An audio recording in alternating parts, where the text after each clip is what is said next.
everyone, and welcome to RyanCentral's YouTube channel, where I am definitely not Ryan, as you can see, but I'm joined by Ryan today and our man Mandeep, and we are going to talk about the hottest and the most relevant transfer rumors, confirmations, scoops, whatever you want to call it. We've got you covered.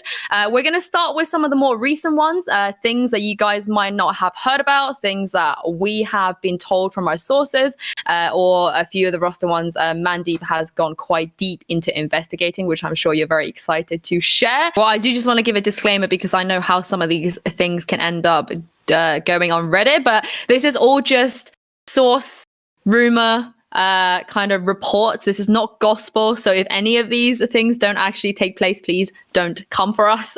Yeah. Especially not for Mandeep, because Mandeep is sort of collating most of these reports.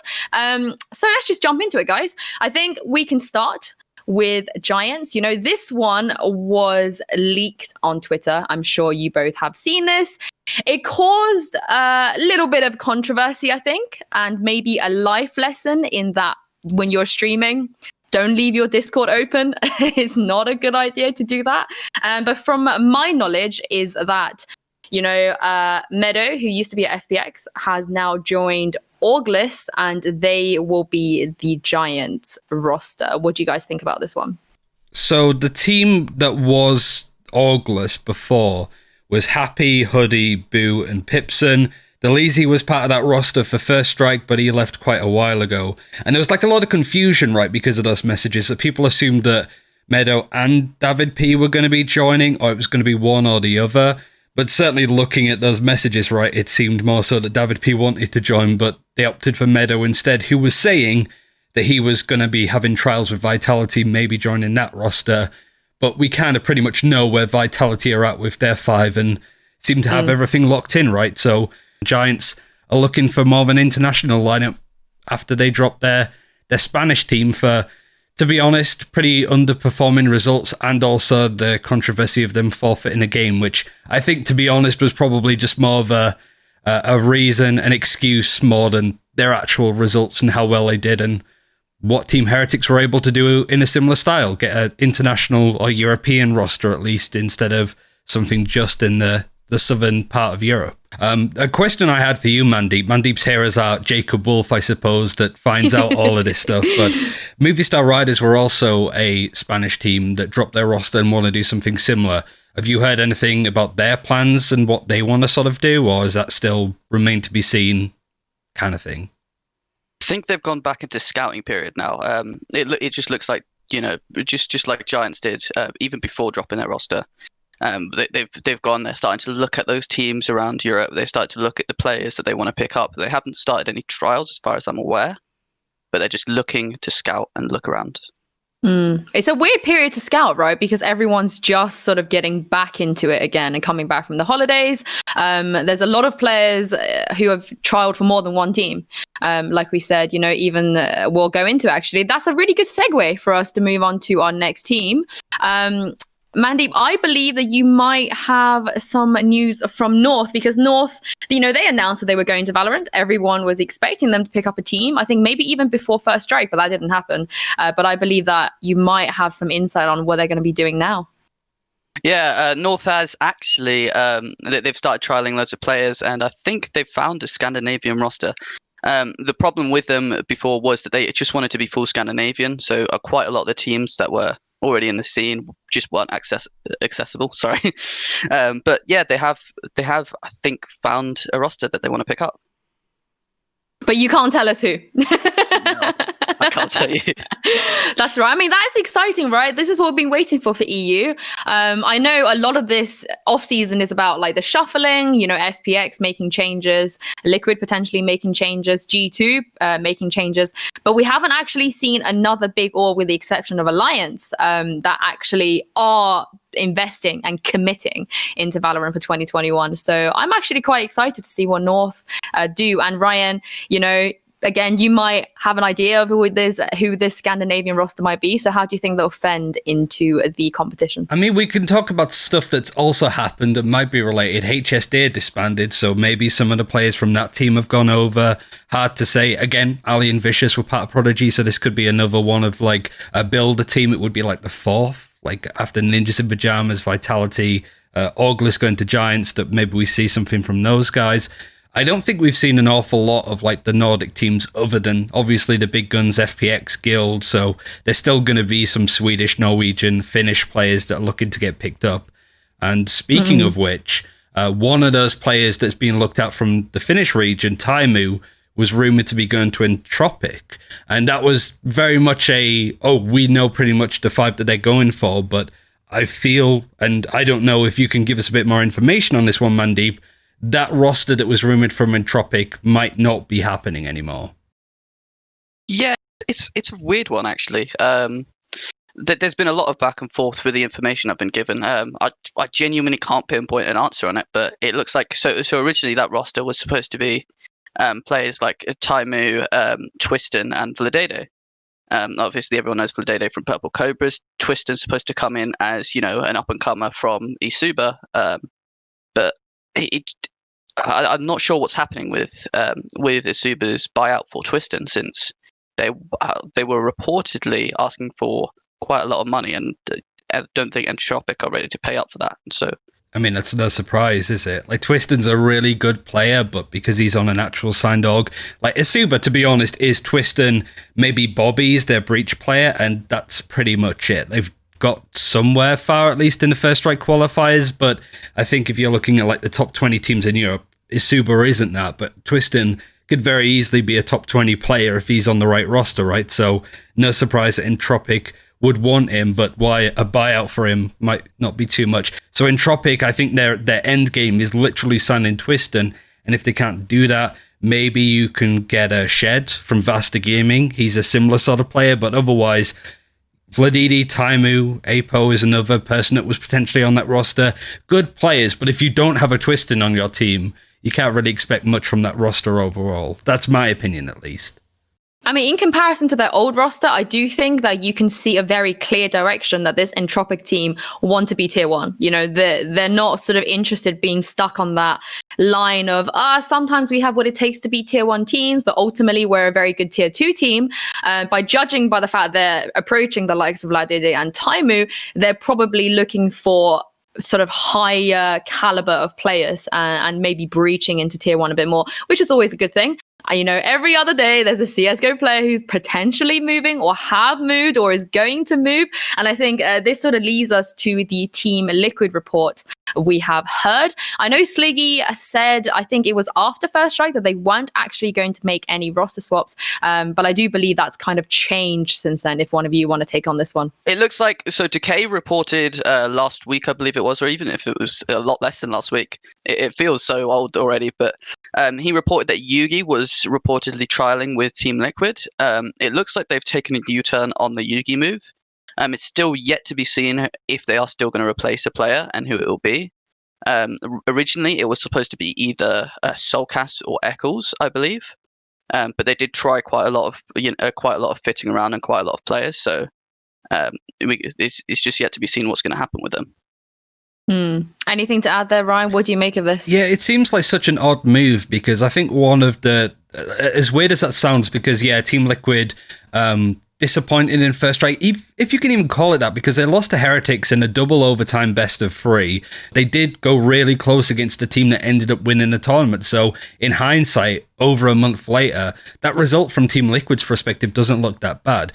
I prefer the old Team Liquid team to throw in Jugi here. I think you said this before as well, Yinsu, that Jugi got a lot of negative flack because apparently those trials didn't go very well for him. And also CS, Astralis, he had a big fall from grace, if you can even call it that. So him moving to VALORANT after playing for one of the best teams in the world across any esports has obviously brought on a lot of negative feedback from him, which is probably unfair, to be honest.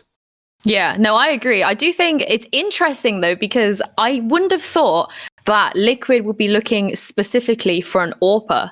I didn't think that the AWPing was the issue. Obviously, we don't know what's going on behind the scenes, but if you're trialing Yugi, you're not trialing him because you want another, Sova player. You're trialing Yugi because you want someone to AWP. So for me, and the only agent we know, not the only, but the most viable agent right now we know of on the AWP is Jett. And Team Liquid have Scream. Scream is, in my opinion, one of the best Jetts in the world. So in the event that they are trialing a Jett AWPer, and I guess they will put Scream back on Reyna or Sage or whatever else that he feels like playing, that was the thing that felt odd to me. It's not the implication that they are bringing in someone that's miles better than one of their players right now. It's that they're specifically going down the direction of recruiting an AWPer. I don't know if they're going to try anyone else. I don't know if they're going to try any more AWPers, but none of us have actually seen him play properly. So I think it's going to be very hard to judge how good a player is going to be in a new game. I mean, they did approach quite a lot of players as well. It wasn't just Yugi. They approached, I believe, Hoodie from August, or now Giants. So they were looking for an operator. They were looking for an operator player. I think what they're doing is they're trying to bank on the fact that the operator is slightly falling out of meta outside of Jett's hands. So I think they're banking on the fact that it might get buffed again, so it sees a lot more play. Interesting. To be honest, that's such a Team Liquid yeah. move, though. Like the whole, because that's Sliggy's mantra through and through. Like, we're going to make sure that we're flexible and not playing the meta as such for when hero bans come in. And it's like, we don't know if hero bans are going to be coming in or draft pick ban phase is going to be a thing within VALORANT.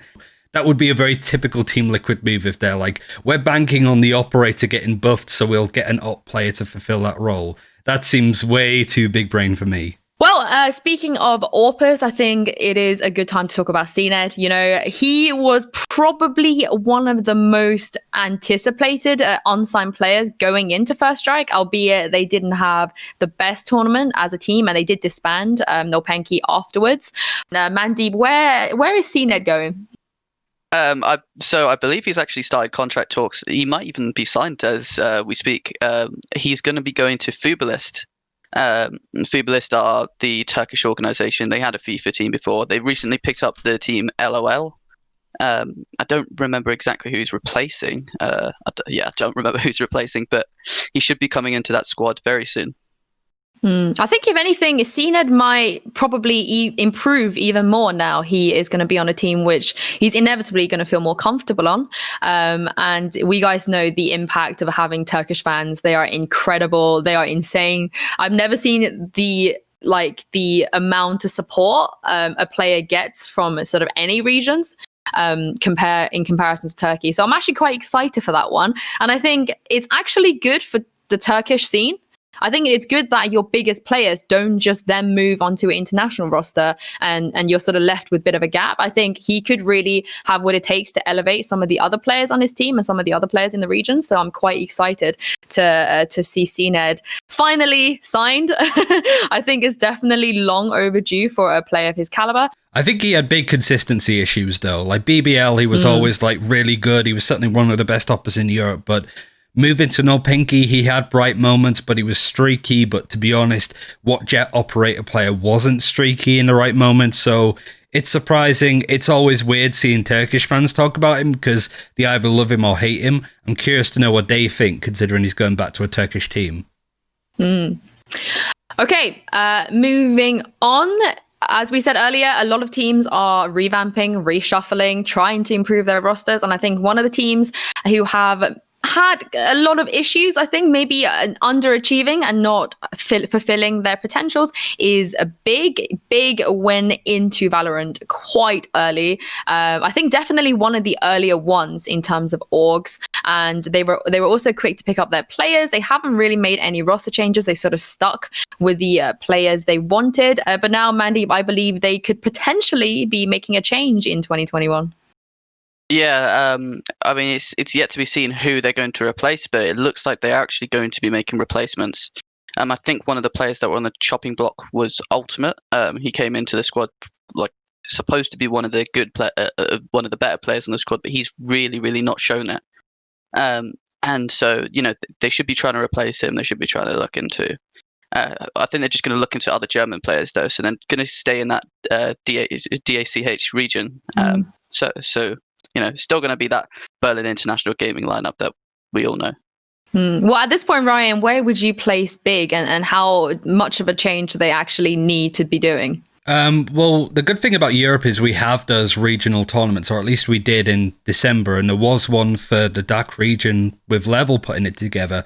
Big ended up winning it, and I think even GOB said then that we're looking to change up our roster in 2021 due to just in real life situation more than underperforming. So he didn't say who, he didn't say what was going to happen, but said that there was going to be at least one roster change. At that point, I assumed it would be him, to be honest. I think his own personal stats in game haven't been great, but I think most people would view him as one of the best IGLs across Counter-Strike in Europe, but also you would imagine in VALORANT. I think Big across all of Europe, though, not even top 20 perhaps. Like, they really struggle in games that they shouldn't do. And I think if you look at other German orgs and teams like Wave, for example, they have a much younger team, a lot more individual promise with how those players could go. Players like Zik, for example, could go on to be somebody amazing for Wave esports. So Big, it would make sense. I'm curious to see if they actually went for Looker or not, because Looker got dropped by NiP, and Looker actually was a stand-in for one of their games within that tournament, and he actually played really well on the Silver Sky role. I don't know or think Looker and GOB get on. They didn't play together in that tournament because Looker was standing in for GOB, so maybe that's one of the reasons why they didn't go for him in the end. So I still think we're going to see more from Big changing up their roster, because it's grossly underperforming what we expect from them, at least with the players they have and the org that they are. I think that's like hit it on the head. I think that GOB, he's I think 31 now. Although age doesn't really matter too much, especially with some of the good, great players in esports at the moment. I mean, Angel, for example, he's still hitting heads. But like, I think he's getting to the point where he's got so much experience under his belt, especially around these German players. He knows what he's talking about quite a lot of the time. He's got that big sort of voice, and I think he'd be perfect in that coach role. And moving on, you guys, we've got a couple left before we talk about some of the more, I guess, rumored, more wild ones. So Rogue. Right. They were one of the teams, and I think they've been floating around. I think it was originally Halo that might have broken the fact that Rogue were interested in Valorant, and they've been sort of linked with Overwatch players. They've been linked with some of the free agents in Europe, and now I believe they're also linked with some of the NA players, Mandeep, you told me earlier today. So let's just talk about what's happened to them and why they haven't signed a team yet. Well, I mean, I think they've made multiple ventures into it. They've gotten to the offer stage in multiple teams. They even tried to build a roster by themselves. I think they're going by Project R at the moment with Unco. Halo even reported on that roster as well. But it just looks like at the point where they get to the offer stage, they're just not impressed enough. They want one of those tier 1 rosters, and the fact that they haven't got one yet is kind of like they're just waiting out until they can see the perfect roster for them. Is there going to realistically be any players in EU at least left for an org as big as Rogue to pick up? I got a suggestion, and it's funny because this was the first rumored team that Rogue were going for, and that was NeedMoreDM. And NeedMoreDM recently were rumored, and I think it's official now, to have picked up Dead Fox in space of Tigane. So that is a big signing when it comes to somebody that already had an established brand, right?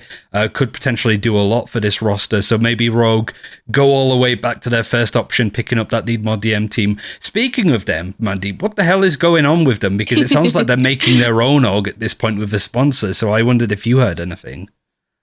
Yeah, I think that's basically what's happening. I can't go into too much depth with NeedMoreDM, unfortunately, but I think from what I've heard, he's basically just another sort of org building around a roster. Something like on the other side of the pond, you saw Equinox pick up China New and build an org around them.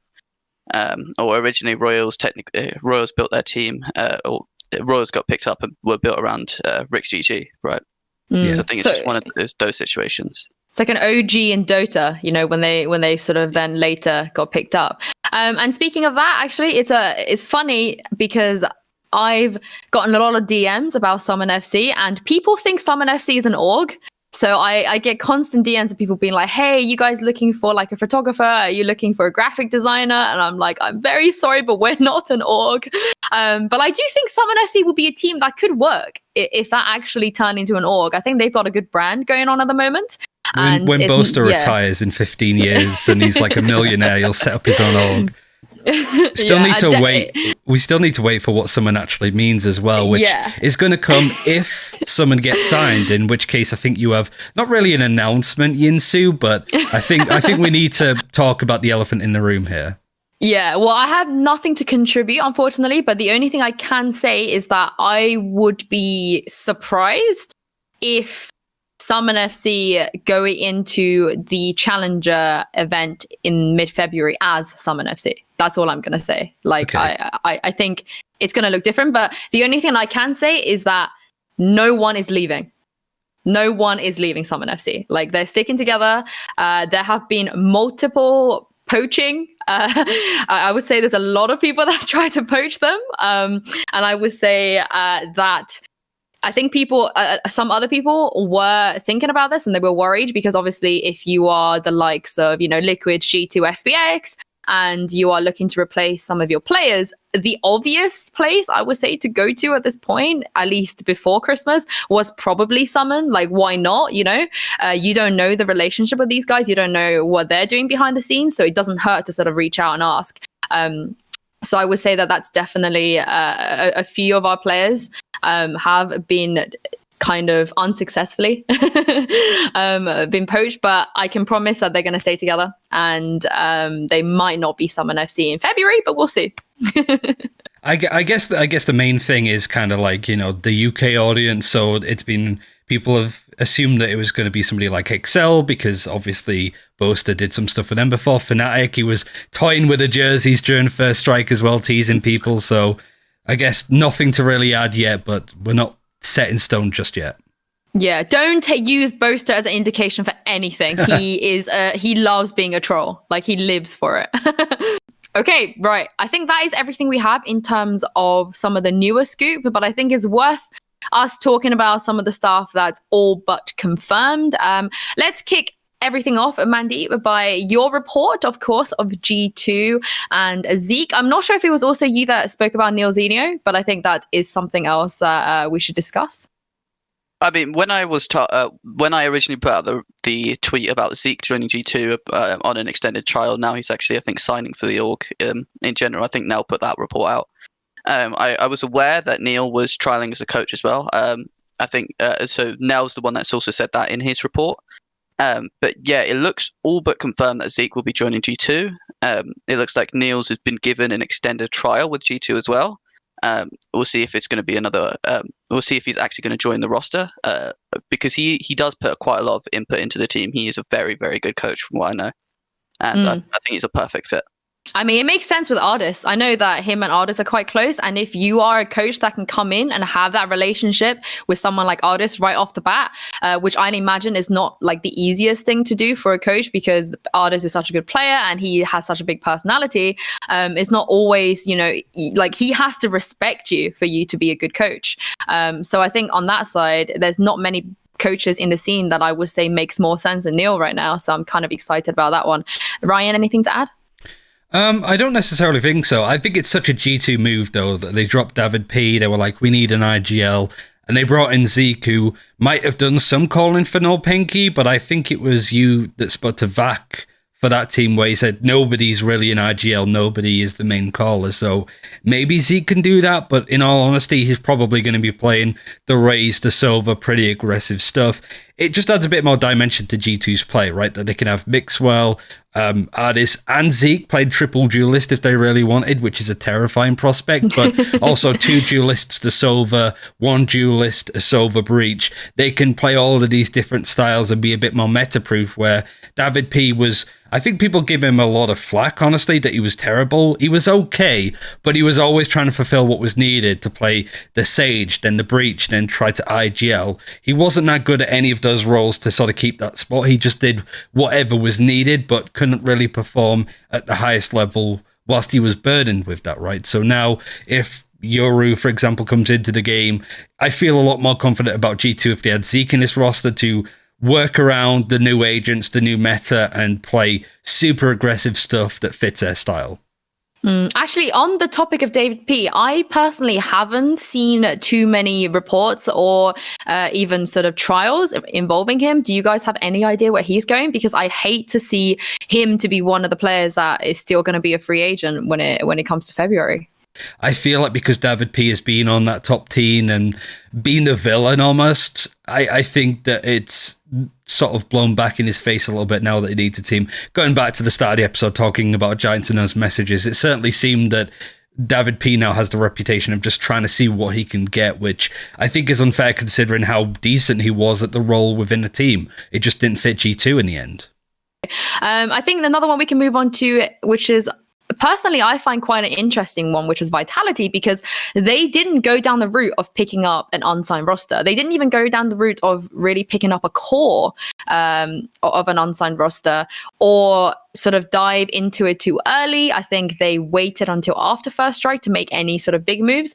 We knew Fragan was definitely going to be the coach heading up this operation and be the one to scout and put together a quote-unquote EU super team. I know it's not confirmed yet, but I think it's pretty safe now for us to sort of talk about the 5 players they've signed. Mandeep, do you want to take us through that, and we can just have a chat about whether we think this is actually going to be EU's next super team, because that is obviously the direction they were trying to go for. Yeah. They did go for a Lithuanian core in the end, which was pretty interesting to me, especially as a French organization. They picked up Brahms, who I believe is the only French-speaking... Brahms and Machina, both the French-speaking players on that team. But I think the comms are going to all be in English, with Fekyu, Sender, and Vac joining. Fekyu and Sender obviously played together on Exile beforehand, which is like both of them were the best duo on that team. In my opinion, like they were the best duo, and then you've got the supportive element that most of those players can bring in, especially Machina. You saw him on Purple Cobras going in. Vac was also a really, really instrumental piece for Nolpenki, and he also showed that he can flex pretty well. Brahms is the one that we've seen the least out of, I think, but we did see him in Opportunists back a couple of months ago. That roster obviously now being Diffuse team. But I think he was just the main duelist on that team, but I think he's now playing controller, which is pretty interesting to me. It's probably the most unassuming powerhouse team that we've ever seen in Valorant across the globe, in all honesty, because none of these players are particular standouts in what they do in their roles, but they're all just very consistent and underrated to an extent. Certainly FQ and Sender and Exile in general was a team that people didn't really expect to have too much out of them because they were relatively new and fresh to the scene. So I'm really excited to see these guys play. I know some people have them pegged as a top 5 team, which might be a bit of a stretch, but I think that goes to show how exciting this roster is looking to be, and hopefully we see them in the game fairly soon. I'm also surprised because obviously FQ was one of the highest and most sought out players, I would say, in the offseason. He had a lot of offers. He trialed for some other teams. So I'll be curious to see why he decided to go down this direction. I'm in agreement with most people to say that this has the potential to be an insanely powerful, explosive team. But my concern is, are they too powerful and explosive in their individual play styles, and is there maybe a lack of depth? I'm going to use SUMN as maybe an example, because you don't have 5 duelists on SUMN, and you don't sort of have even they don't even AWP this team, but what you do have is almost all of the players having the capability of playing a range of agents to very, very high level, and they don't necessarily rely on the very, very aggressive utilities. And I would say most, if not all of the players on that Vitality roster, some of them are going to have to play roles that they don't like or want to, because somebody has to do it. You can't all play Jet, you can't all play Raze. So at what point do we feel like maybe they are almost too aggressive and too good at what they are going to do individually? Well, I mean, I think they're going to come in as a team to actually try to mix things up. I mean, you saw Heretics picking up First Strike because of their Sage pick, really. I think a lot of teams have learnt the lesson from that, just going like, okay, now what we're going to do is we're going to make sure we play these different sort of compositions. We're going to make sure we can actually catch teams out, and we're also going to make sure we have a good basic to fall back on if we need it. But I think this is going to be one of the teams that, you know, make their own identity. Then they're not going to stick to the norm. They're going to try to, you know, play as themselves. They're going to be the vitality comp sort of thing. I think the question for me, the red flag would be Machina, because similar to Cena, decent jet upper, but wasn't very consistent. I think with everything you said about being flexible, Vac is exactly that, right? We've seen him play Breach, we've seen him play Raze in the past, we've seen him play Omen, we've seen him play Phoenix recently too, so I think there's a lot of pressure on him to be the main piece within that team that the rest of the lineup can build around. And hopefully we see a bit more out of him from maybe he picks up the new agent, for example, and the whole strategy for Vitality is that going forward. I'm actually probably most looking forward to Vac out of all of the free agents that we've had in this offseason.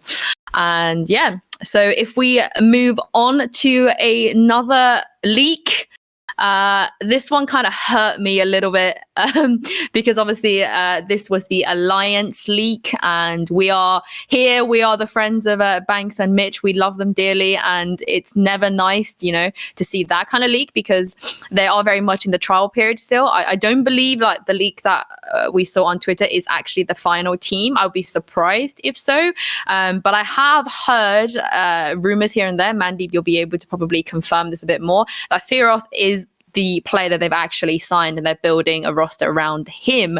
Yeah, Mandeep, if you want to take us through that one. I'm not sure if he's actually fully signed yet, but it looks like that he is. I mean, looking at all the trials, looking at all of the, looking at the rest of the players that keep coming back, it looks like he's the central piece there. That's in every single one of these trials. He's been talking to the org quite a lot. They've been scrimming under Fee. So there must be something to do with Fearoth there. On top of that, there is also the fact that I think players like Hype keep cropping back up. Hype, the ex RixGG Royals player. There were people like Rubino trialing as well. So there's quite a lot of depth in some of these trials. And knowing what I know about Banks and Mitch, and also Alliance, who are a very, very big organization, albeit not so much, you know, in Valorant or Counter-Strike, anything like that, but certainly in Dota, they're absolutely massive. And the ambitions these guys have, I just have a sneaky feeling that they could almost pull together a bunch of unknowns, almost in like a SUMN FC-esque fashion, and for everyone to be like, where have these players been? Like, how did they manage to do this?